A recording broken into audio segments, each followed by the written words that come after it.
திரு அண்ணாமலை என்கின்ற அன்பு நண்பரால் பிஜேபி கொஞ்சம் அப்படி மேலே வந்தது. எடப்பாடியை தற்கொலைன்னு சேலஞ்ச் பண்ணார். 7 இடத்துல டெபாசிட் போச்சு, 13 இடத்துல 3வது இடத்துக்கு போனீங்க, கட்சி அவ்வளோதானுச்சு. அது பிஜேபி கெட்ட நேரம் அவரை காலி பண்ணிட்டாங்க, அவரை அந்த பதவியில் வைக்கல, விடலை. ஸோ அது எப்படியாவது உள்ளே வர துடிக்கிறது. பாரதிய ஜனதா கணக்கின்படி அதிமுகவை அழிக்க வேண்டும். 4ஆக பிரிக்கணும், 5ஆக பிரிக்கணும், 6ஆக பிரிக்கணும், ஒருத்தரோட ஒருத்தர் சேர விடக்கூடாது. அப்படிங்கிறது அவர்கள் எடுத்த முயற்சியில் மாபெரும் வெற்றியை பெற்று விட்டார்கள் என்று தான் நான் சொல்லுவேன்.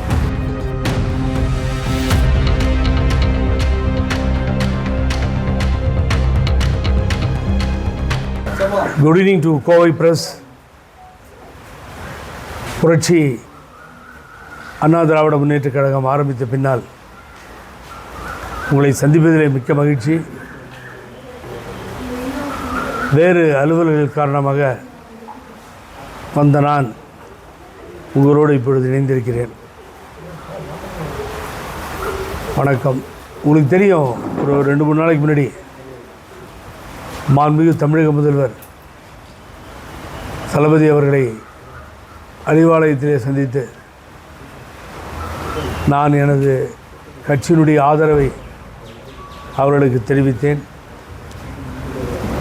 எங்களுடைய கொள்கை, கோட்பாடு, நோக்கம் எல்லாமே மதவாத சக்திகளுக்கு எதிரான ஒன்றாக இருக்கிறது என்பது ஆரம்பத்திலிருந்து, எனது பேச்சிலிருந்து, எனது அரசியல் பயணத்திலிருந்து நீங்கள் புரிந்து கொண்டிருப்பீர்கள்.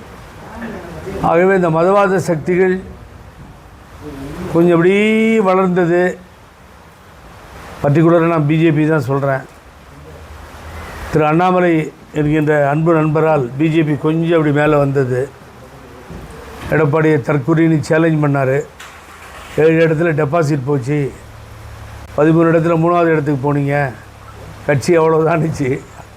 அது பிஜேபி கெட்ட நேரம் அவரை காலி பண்ணிட்டாங்க, அவரை அந்த பதவியில் வைக்கல, விடலை. ஸோ அது எப்படியாவது உள்ளே வர துடிக்கிறது. பாரதிய ஜனதா கணக்கின்படி அதிமுகவை அழிக்க வேண்டும். 4ஆக பிரிக்கணும், 5ஆக பிரிக்கணும், 6ஆக பிரிக்கணும், ஒருத்தரோட ஒருத்தர் சேர விடக்கூடாது. அப்படிங்கிறது அவர்கள் எடுத்த முயற்சியில் மாபெரும் வெற்றியை பெற்று விட்டார்கள் என்று தான் நான் சொல்லுவேன். எதை இலக்காக நினைத்தார்களோ, ஒரு ஸ்டேட்டில் எந்த கட்சியெல்லாம் உடைக்கணும்னு நினைக்கிறாங்களோ, அது அவங்க எய்ம் பண்ணது தந்தை பெரியார், பேரறிஞர் அண்ணா தலைவராக கொண்டு புரட்சித் தலைவர் எம்ஜிஆர், புரட்சித் தலைவி அம்மான்னு வழிவந்த இந்த இயக்கத்தை காலி பண்ணணும்னு முடிவு பண்ணாங்க. ஓரளவுக்கு அதில் எடப்பாடி பழனிசாமியை வச்சு அதை சக்ஸஸும் பண்ணிட்டாங்க. ஏன்னா அவர் ஒரு அடிமை பாரதிய ஜனதா கட்சிக்கு. ஆகவே இந்த மாதிரி சூழ்நிலையில் தான் இந்த தேர்தலை நாம் சந்திக்கிறோம். ஆகவே இந்த தேர்தலை சந்திக்கும் பொழுது நிச்சயமாக இங்கே மதசார்பற்ற ஆர்எஸ்எஸ் சங்கி பரிவாரர், ஆர்எஸ்எஸ் சங்க பரிவார் யாரும் வரக்கூடாதுன்ற ஒரே எண்ணத்தில், ஒரே நோக்கத்தில் தான் அறிவாலயத்திற்கு சென்று முதலமைச்சரை சந்தித்து நான் எனது நிர்வாகிகளுடன் ஆதரவை தெரிவித்திருக்கிறேன். இதுதான் நடந்துச்சு.